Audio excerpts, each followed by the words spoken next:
Hey everybody! Welcome to the Jayda InStitches show. It's summertime, which means beaches and barbecues and music festivals, and I thought in order to get us into the swing of things, I would do today's tutorial on a little DIY festival fashion. I'm going to show you guys how to make crochet beads. Yeah, beads. You can use scraps of yarn, a small hook, and whatever little stuffing you've got lying around, even extra pieces of yarn if you like. Then you grab some wooden beads, or any beads at all, and just string them all together and wear them around your neck. It's quick, it's fun, it's a great way to use up your scraps, and it makes for some really pretty music festival ready jewelry. So that's what we're going to do today. So grab your scraps, grab a small hook, and meet me in the craft room.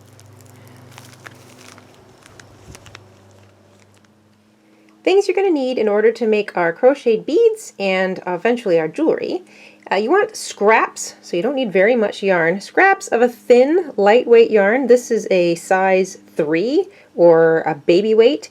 A thin DK is also really good for this project. Use a small hook. So today I'm using a 3mm. This is a 3mm hook.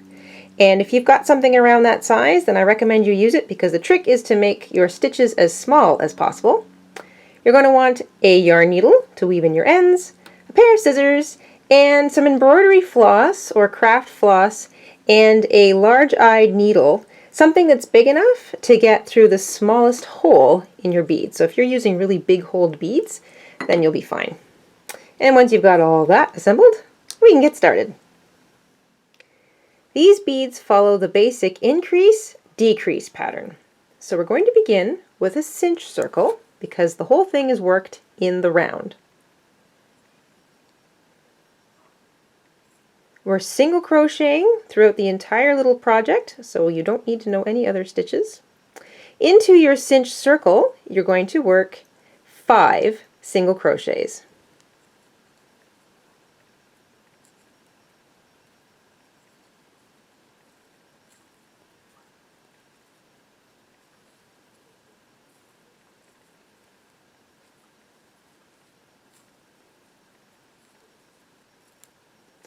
Count to make sure you've got 5 single crochets worked into your cinch circle, and then grab that little tail and cinch it up nice and tight.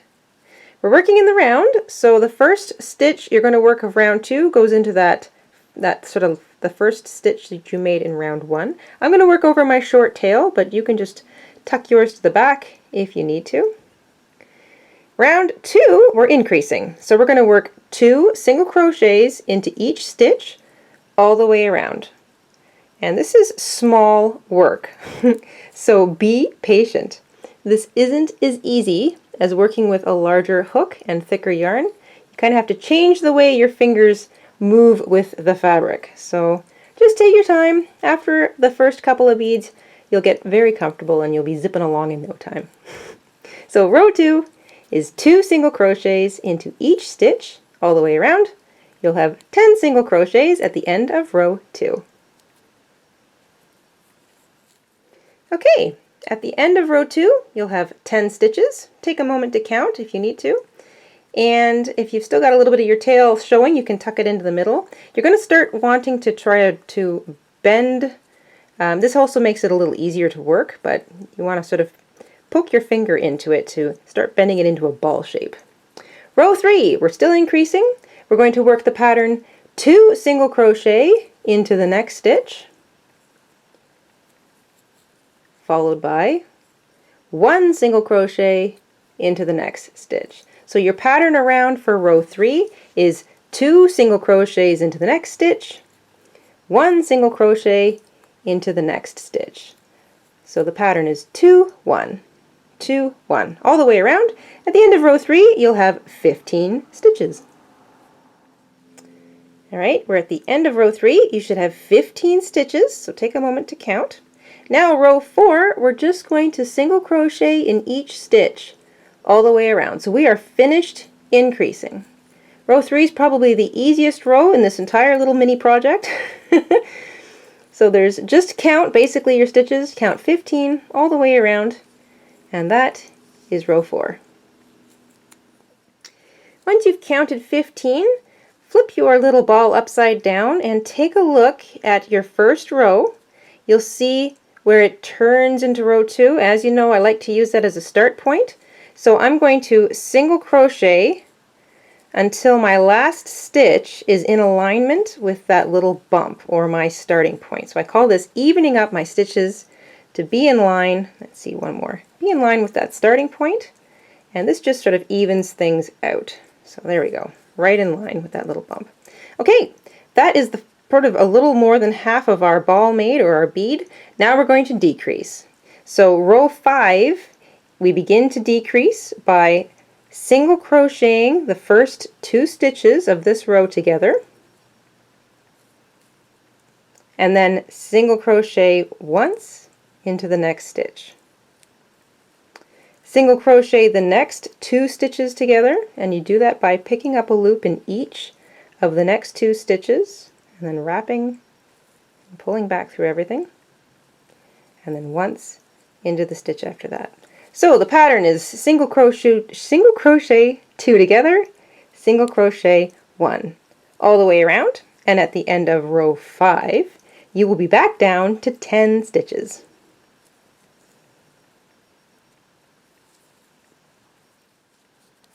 Alright, we're at the end of row 5. We're back down to 10 stitches all the way around, and this is the point in time when I like to stuff my bead. So you don't need a whole lot of stuffing. I'm just using scraps of old yarn that I had little tiny wee bits left of. I just sort of wrap it around my 2 fingers, and then I pick up my bead and I just start stuffing it in. You really don't need much. You don't want it sort of spilling out the top because it makes it difficult to close up your bead. Also, you just don't need a whole lot because it's going to keep its round shape. So there, just a little bit. Put my hook back in. Okay, we're on another decrease row. This is row 6. This is really easy. Well, it's an easy one to remember, but it's a little, things start to get tricky as you close in your space. So be patient.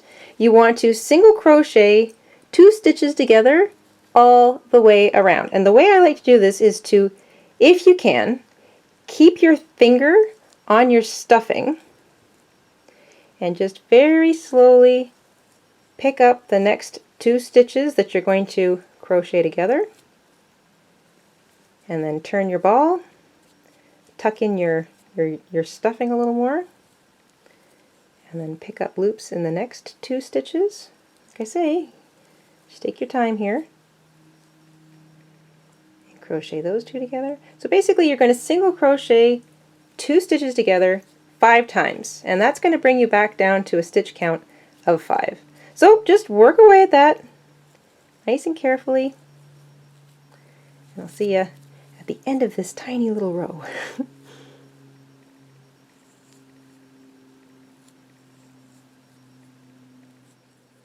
Okay, you're at the end of row 5. This is the time when I like to sort of start squishing my ball into a nice round bead shape. Your top's going to look like this. It might even still be a little bit open, but that's no big deal because now we're going to close up that space. So you finished single crocheting 2 together all the way around. You should be down to 5 stitches. If you're at 6 or 4, don't worry about it. It's not that important. Now we're just going to close up that space. So we're going to take our hook.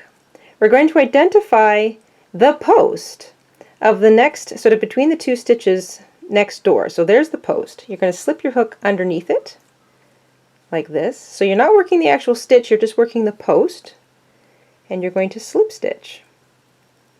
So grab your yarn and pull back. Turn it around.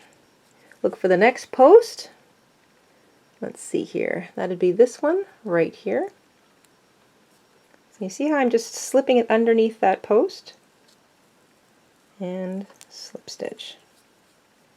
Okay, there's the next one. It's the post between stitches. So you stick your hook under there, grab your yarn, and slip stitch. Now you can do this up to 5 times, but really I only do it until my top is closed in and it looks even. So that looks pretty even to me. Maybe I'll just do one more here just to demonstrate. I like this closing method because it's not quite as awkward as trying to single crochet more together, and it still keeps your top round. So that's all I'm going to do. Now I'm just going to snip my yarn. I barely need any tail at all.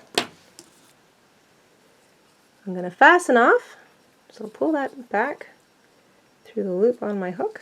There we go. Now I'm just going to grab my yarn needle, thread up this tiny little tail, maybe weave it through 1 or 2 stitches, and then tuck the rest of it into my bead.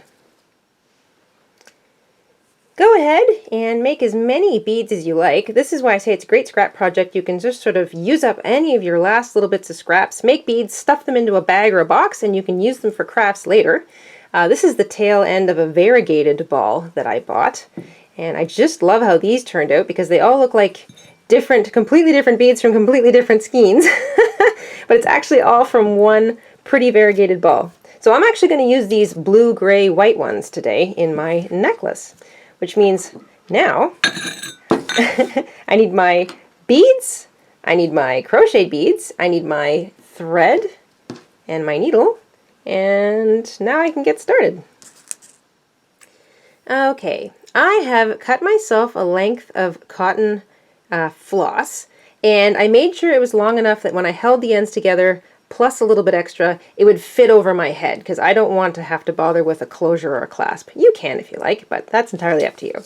Now I'm just going to start threading beads. And this is pretty straightforward if you've ever made a beaded necklace of any kind. Here's the neat thing about using the crocheted beads. I like to pick the middle where I started. Another good reason for using a needle is because when you have stuffing in the middle, you want it to be able to go through. And then I wiggle my needle around until I get it to come right out the bottom, and then thread it on. There we go. Haha. Alright, so I'm going to start threading up my beads, a few wooden ones, a few crochet ones, and once I've got it all together, I'll knot it up, and I think I'll put it on.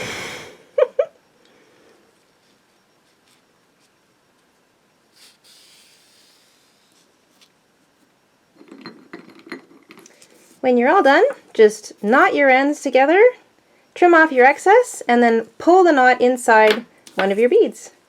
And voila! Some pretty cool Bohemian jewelry.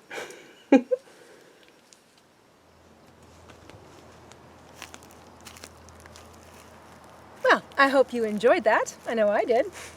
I'm going to make a whole bunch more, and I'm going to wear them all summer long, wherever I may travel.